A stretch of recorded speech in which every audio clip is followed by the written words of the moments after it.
I'm Veronique. And I'm Sylvia. Welcome to the High Vibes and the Mind podcast, where multicultural moms connect.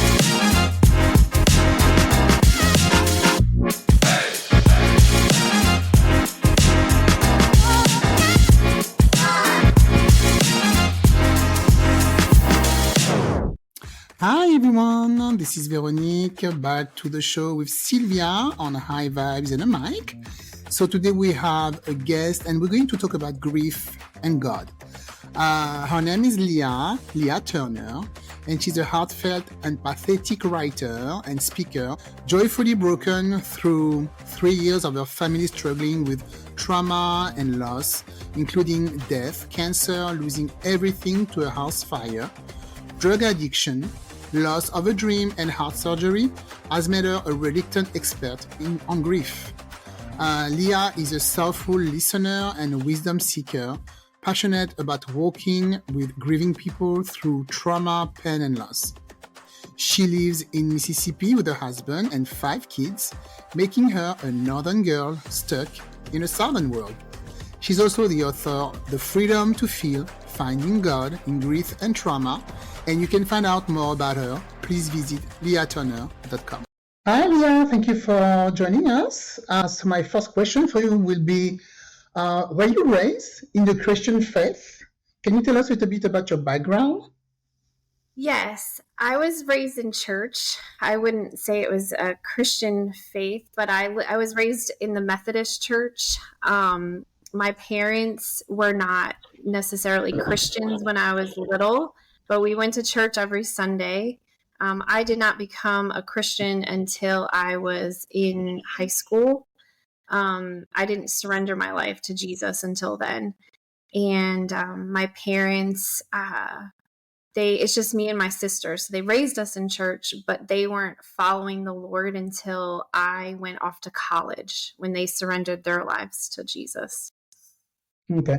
Are you still in a Methodist church, or are you attending another church? Now we're at a non-denominational church. My family goes to a non-denominational church. Okay. Because once I went to a Methodist, when I first arrived in this country, I never heard of that before. So I went to a Methodist church and I was really surprised. I mean, there's a lot of, song and chanting and everything. So maybe it's also because it was San Francisco. But I think the preacher didn't even open the Bible that day. He was talking about a lot of what's going on. And I'm like, this is the first time, I'm in church and they don't talk about Jesus really. So I don't know if it's for me, that's the way, the Methodist church is, or is it because that was in San Francisco? I'm not really sure. I think the Methodist church is different throughout the United States. Okay. It depends on the pastor, just like any church. But I didn't really get to know Jesus as my Savior until I went to youth camp. And then I went to a Christian college, and that's when I really grew in my faith. The Methodist church can be a lot of works-based, like you're earning your salvation. But there are some great Methodist churches. So I'm not.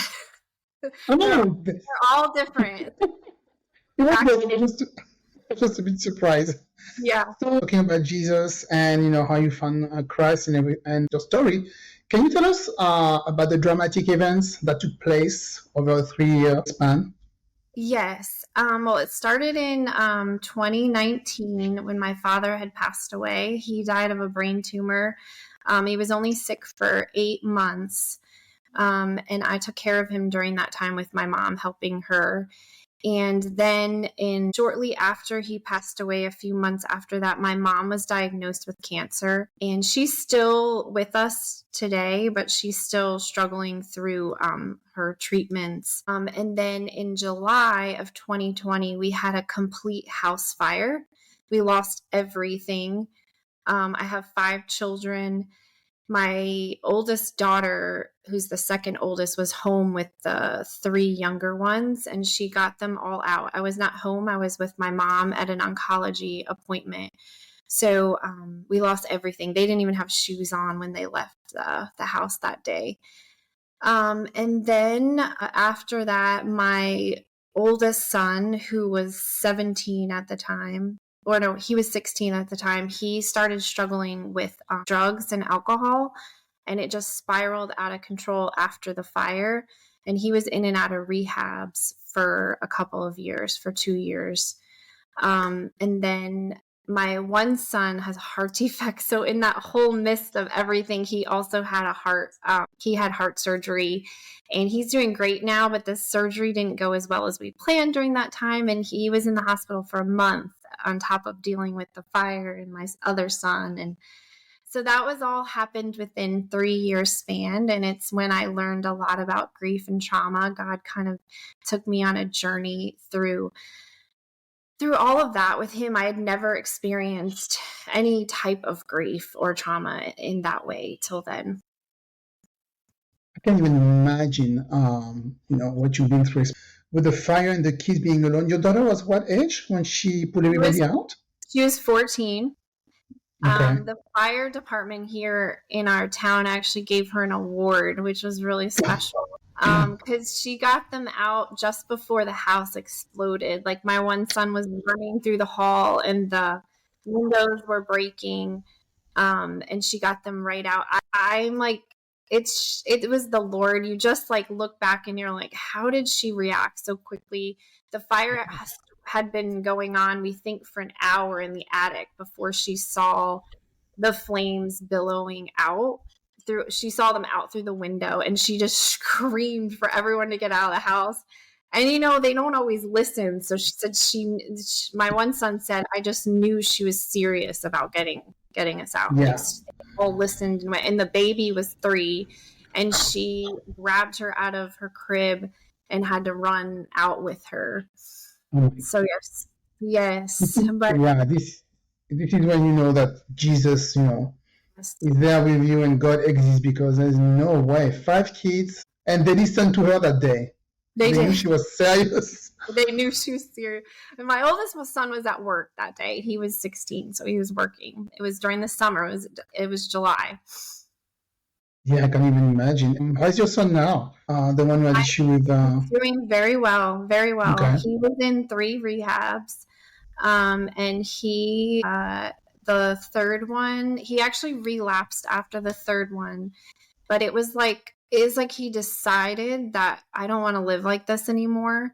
And he moved out of the house, which actually is a good thing, because it taught him a lot to move out of the house, and he has a dog and he has responsibilities, and he's been working for over a year, which is a huge thing. He works every weekend, making money, paying rent, and he's doing very well, and he's talking now about going back to school. So yes, it is that totally God too. Yeah, they need to have goals, because if they are just not doing anything, that's purpose. Yes. Exactly. Is he in church as well? Like, does he attend, or he's resisting? That's the part we're still praying and working on. But when you walk through something like that with your child, you're just happy that they're healthy, because I was scared for his life every day during that time.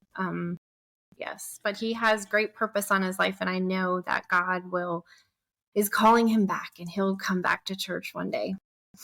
When he's ready. Yeah. Yes. Yes. Come back. And during that time, like this time frame of all these things happening, is that when you started really looking like, I need to look at my faith and look for answers through Jesus and God? Was that during that time, or you waited a little bit to kind of like, wait a minute, why did all these things happen? Where was I? Where was my faith at that point? If it makes any sense, yeah. Yeah, no, I understand. I had already had a strong relationship with the Lord. So how we read our Bibles and we spend time with God every day. And sometimes we don't know why we're doing it every day, but what we're doing is building a foundation. And I was able to lean on that foundation that I had built with the Lord for so long during that time.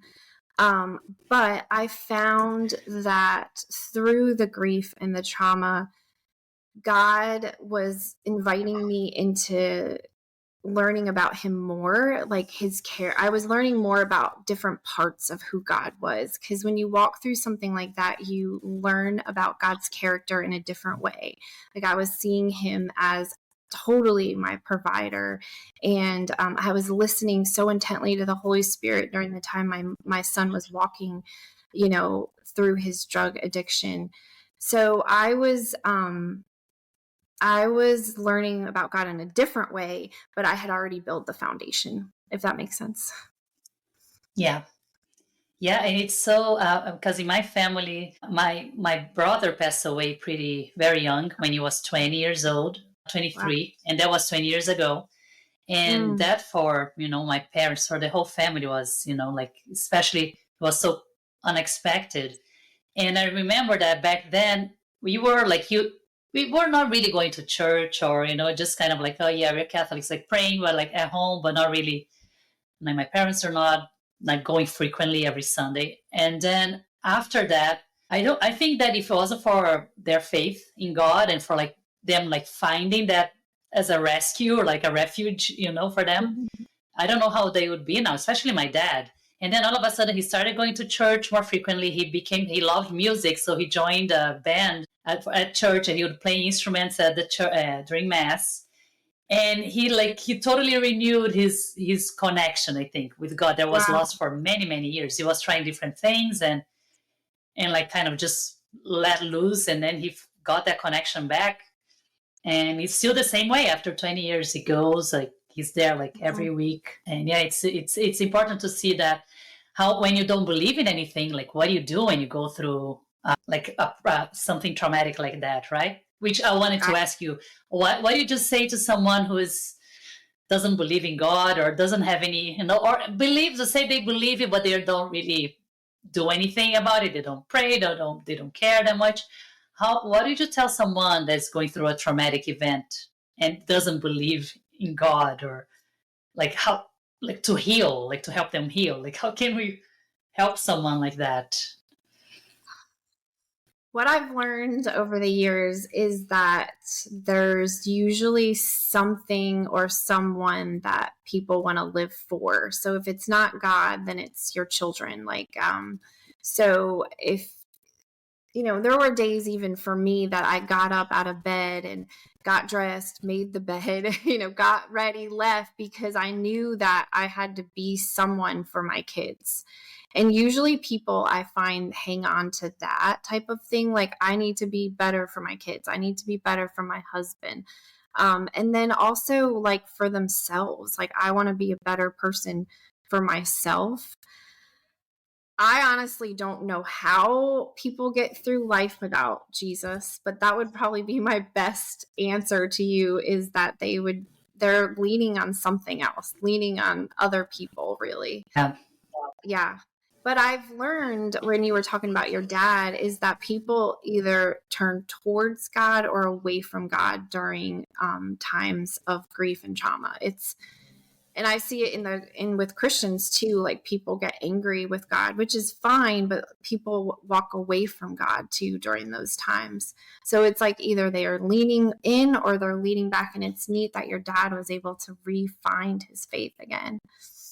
Yeah, that is really so true, because I do have an example of the opposite direction of someone I knew that was just so angry at everyone, even angry at other people who were like at the same age as her daughter at the time, being alive, and her daughter not being alive, and just being like, why my daughter, not this other person's daughter, and very angry for many, many years. It never really looked for God. So yeah. That's true. Good point about that. No, because when you were talking about that, that made me think about a friend of mine. She's when you say, I don't know how people do without God. She wasn't really believing in anything, and then she started asking a lot of questions about the Bible, Jesus, and everything. And so I was trying to explain to her what it was about, and I'm like, are you interested? Do you want to try to believe in religion?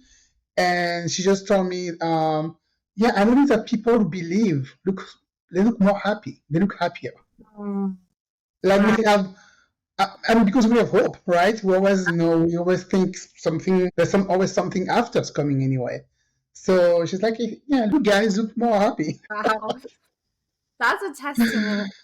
Wow. Yeah. Mhm. Yeah. It's true. Definitely. Yeah. um, you wrote a book. Can you tell Mhm. us about your book?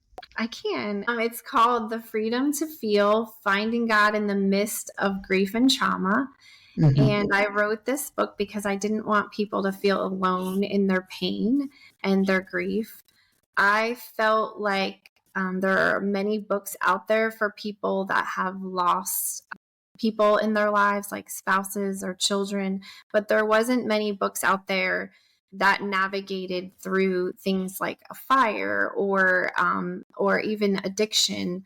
Um, and there are it's a different type of loss. I just became certified as a grief coach, and I learned so much during that time. But I had realized like it's just a different type of loss. There's no grave to go to. There's no closure in it. You're grieving someone that's still alive when you have someone that is dealing with addiction.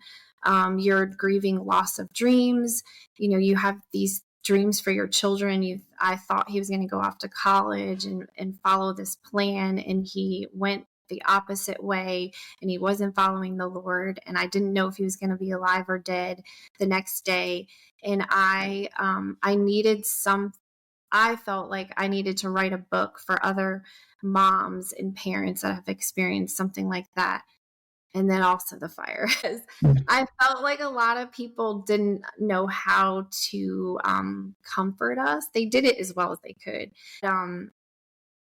Because people would say things like, at least you didn't lose your children, or Mhm. which is true, but we lost 20 years of our lives. That's how long my husband and I had been married. We lost everything, and you don't always think of those things like Christmas decorations. I had no Christmas decoration, nothing.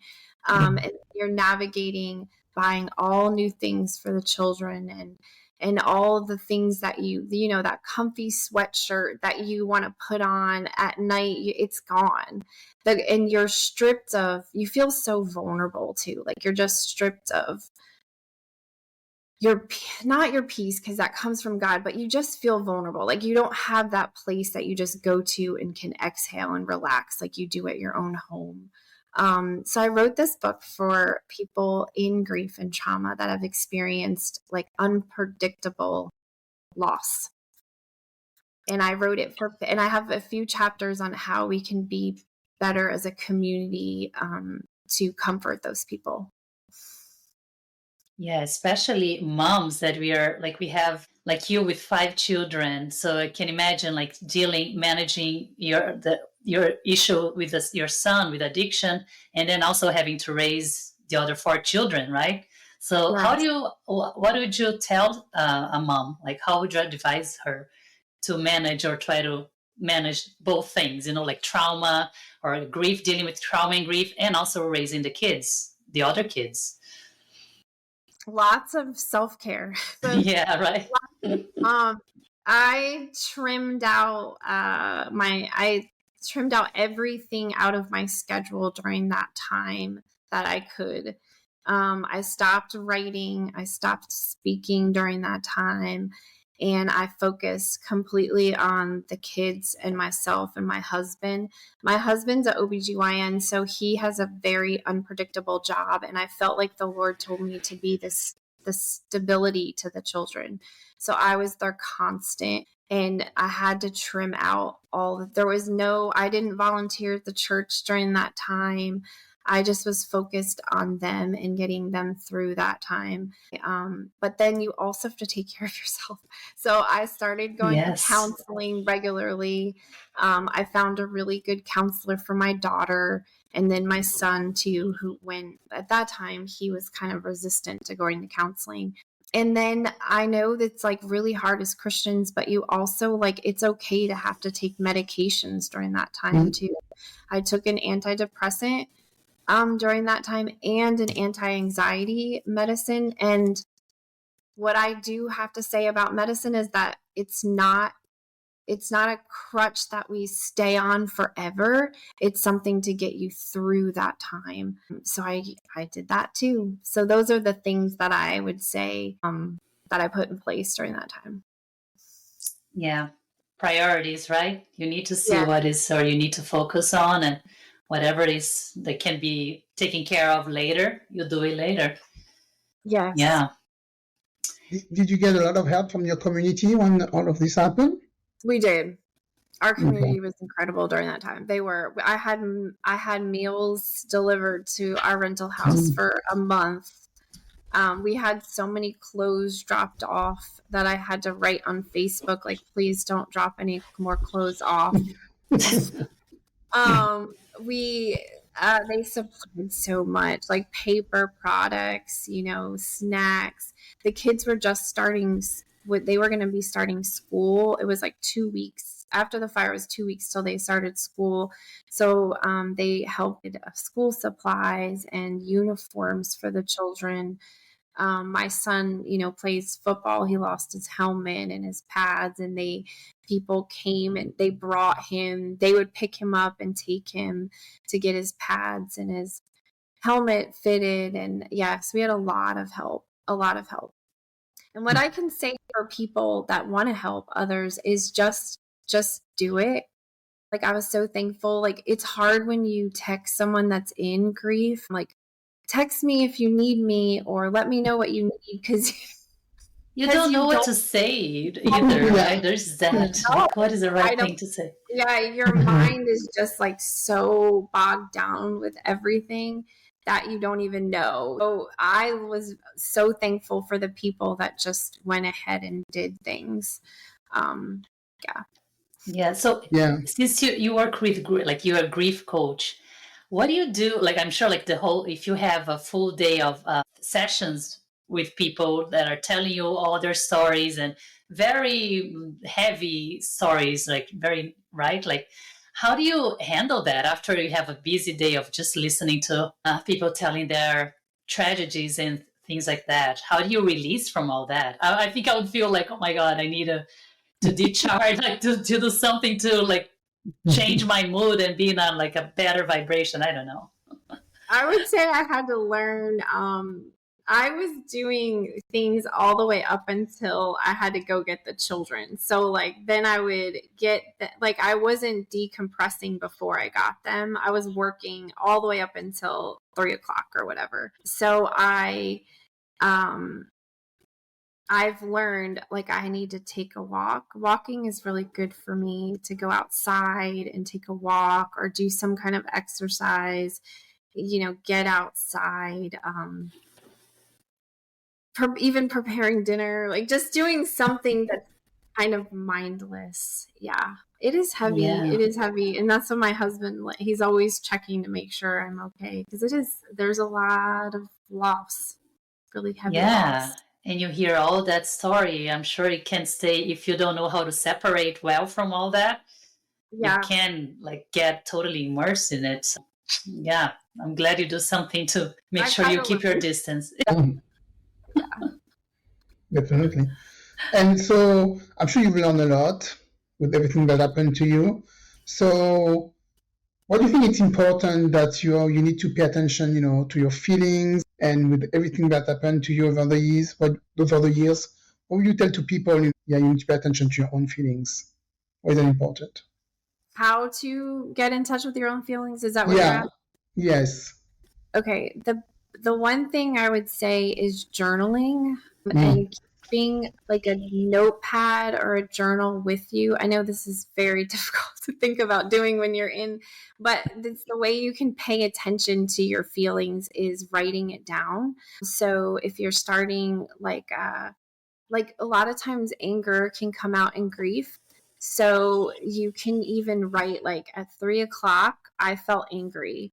And then going back to that later that night or the next day, and kind of peeling the onion back and looking at, okay, why did I feel angry? What was I thinking about? What memory triggered that anger or that sadness? But what we as I would even say Christians often do is we just, like, want we just want to just be happy or joyful. We think joyful and happy are the same things. Like we have the smile on our face all the time. So we end up stuffing feelings and we don't pay attention to them. We either are scrolling, we can scroll on our phones to avoid them, or we watch Netflix to numb them. We, we're drinking more than we should, not, and we want to numb them because culture tells us that we need to keep going rather than feeling them. But grief lives in our bodies and it has to be felt. So learning to pay attention to how you feel in the moments during the day. So keeping a notepad is the best way to do that. I know it's very difficult. Or on your phone, you can write it on your phone. Like right now, I felt angry or I felt sad, or to even have times during the day, planned times to feel those feelings and allowing yourself to release them to God. So as you're feeling them and you're sad or you're angry, you can release them to God. But journaling is the best thing, I think. Yeah, I think it's very important to acknowledge, your grief, because like you said, we've been raised to not to dwell on, on all our emotions, not to think about what's going on too much and always being positive. But yeah, sometimes you just have to acknowledge you're angry and you're not well, and then you can move on. And like you say, most of the time, like I do that too. I put that everything to God and then say, God, this is now, you have to take care of this. So I'm releasing that to you, and you can help me, heal or deal with this, because I cannot do it alone. I can't. It's too much. Mm-hmm. So journaling, yeah. Do you do that every day? Because that's not easy to do every day. I start and after I stop and then I start again. Not every day, right? But I would say pretty often when I was going through a lot. Yeah. Yeah. So I can tell you a story about my husband with grief that has to do with what we were talking about. But his dad died when he was 21 years old. We had just gotten married. We were married for 2 years, and he was going to med school that next month after his dad passed away. And I never saw him cry except one time. It was like his dad never died. And he kept continuing on with schooling and then working. But over the years, I saw him get angrier and angrier and angrier. And he would be real short with the kids, real short with me, his stress level. And we kept trying to figure out why. We were, you try to put boundaries up. You try to, more rest, more vacation, more, but then his dad's, and this is like 20 years later, they had his dad was 20-year anniversary of his dad's death with his siblings and his mom, and they went to the gravesite, and for the first time he grieved his dad. He sat at the gravesite and cried, and for probably a week after that, I just saw him crying and talking about his dad and talking to the children about his dad, and because he wouldn't even really talk about him. And I saw a change in him. Like the anger was completely gone. He had like a different type of posture and peace. And so grief, like we hold on to it. We think that we can just move on, but we can't.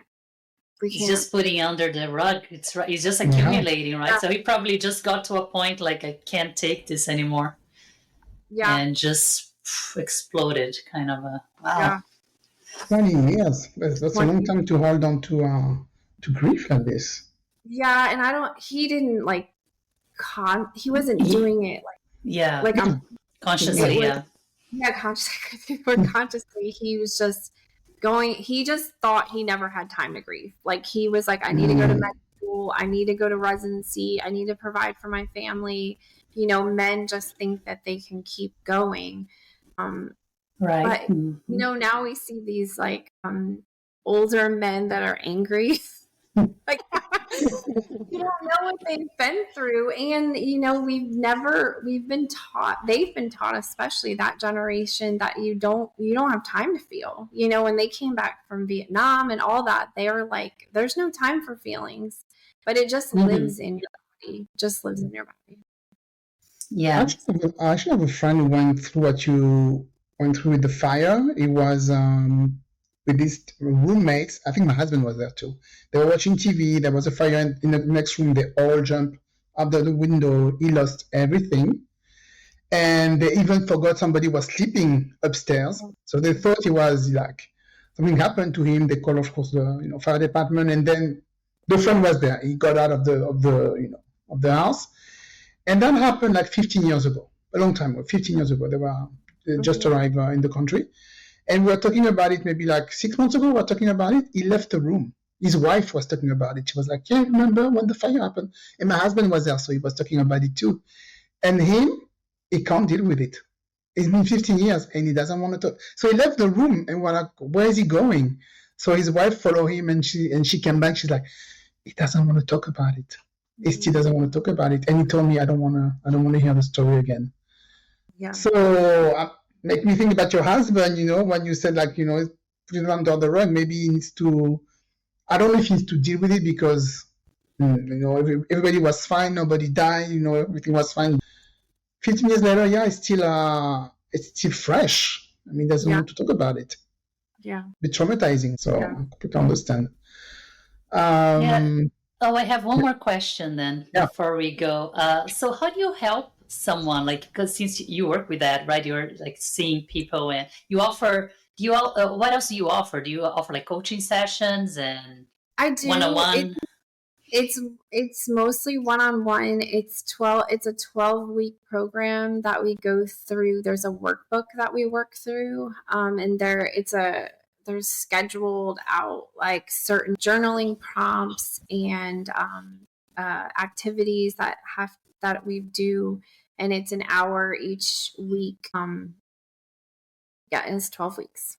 12 weeks. Okay, so you don't do any group sessions, or it's always just like the one-on-one type of? I haven't yet. I have some things in the works on doing that probably this fall. I had to get through the book and the book launch and then the 5 kids.